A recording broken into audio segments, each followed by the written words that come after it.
मेरा सबसे अच्छा दोस्त अंबेडकर। कुछ रिश्ते खून से नहीं बल्कि विचारों और मूल्यों से बनते हैं।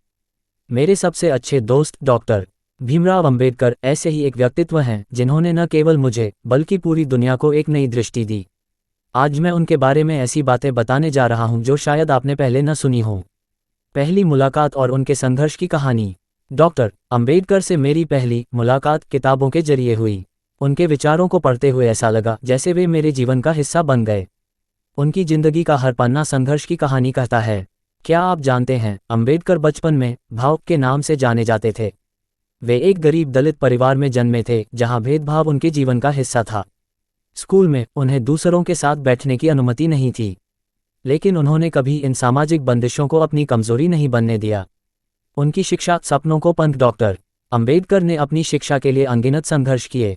बड़ौदा के महाराजा सयाजीराव गायकवाड़ ने उनकी प्रतिभा को पहचाना और उन्हें विदेश में पढ़ाई के लिए छात्रवृत्ति दी। उन्होंने अमेरिका के कोलंबिया विश्वविद्यालय से अर्थशास्त्र में पीएचडी की और लंदन स्कूल ऑफ इकोनॉमिक्स से बैरिस्टर की पढ़ाई की। क्या आपको पता है कि वे 64 विषयों में पारंगत थे और उनके पास 32 डिग्रियां थीं। शायद यही कारण है कि वे आज भी भारत के सबसे शिक्षित नेताओं में गिने जाते हैं। मुझे उनसे सबसे बड़ी सीख। डॉक्टर अंबेडकर ने मुझे सबसे बड़ी सीख ये दी कि ज्ञान ही असली शक्ति है। उन्होंने कहा था, शिक्षा वह शस्त्र है जिससे आप दुनिया को बदल सकते हैं। ये बात मेरे दिल में गहराई तक बैठ गई। उनके संघर्ष ने सिखाया कि जब आप खुद को शिक्षित करते हैं तो आप न केवल अपनी बल्कि दूसरों की भी जिंदगी बदल सकते हैं। अधिकारों की लड़ाई और संविधान का निर्माण। डॉक्टर अंबेडकर का जीवन सिर्फ उनकी शिक्षा और व्यक्तिगत संघर्षों तक सीमित नहीं था। उन्होंने दलितों और शोषित वर्गों के अधिकारों के लिए लड़ाई लड़ी। क्या आप जानते हैं, अंबेडकर ने महार सत्याग्रह के जरिए अछूतों को सार्वजनिक जल स्रोतों के उपयोग का अधिकार दिलवाया। यह उनका पहला बड़ा आंदोलन था जिसने पूरे देश को झकझोर दिया। जब उन्हें भारत के संविधान की मसौदा समिति का अध्यक्ष बनाया गया तो उन्होंने इस अवसर का उपयोग ये सुनिश्चित करने के लिए किया कि हर व्यक्ति को समान अधिकार मिले। उन्होंने समानता, स्वतंत्रता और बंधुत्व के सिद्धांतों को संविधान में स्थान दिया। उनके इस योगदान ने न केवल भारत को बल्कि पूरी दुनिया को प्रेरित किया। व्यक्तिगत जीवन के अनसुने पहलू। डॉक्टर अंबेडकर के जीवन के कई पहलू हैं जो कम ही लोग जानते हैं। क्या आप जानते हैं कि वे एक उम्दा लेखक और कवि भी थे। उनकी किताबें जैसे एनिहिलेशन ऑफ कास्ट और द बुद्धा एंड हिज धम्मा आज भी प्रेरणा का स्रोत हैं। उनका विवाह रमाबाई से हुआ जो उनके संघर्षों में हमेशा उनके साथ रहीं। रमाबाई के निधन के बाद उन्होंने डॉक्टर सविता अंबेडकर से शादी की।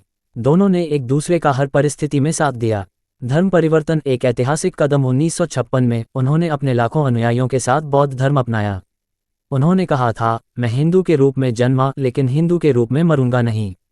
ये कदम उन्होंने सामाजिक भेदभाव के खिलाफ एक मजबूत संदेश देने के लिए उठाया। आज भी उनके इस कदम को भारतीय समाज के लिए क्रांतिकारी माना जाता है।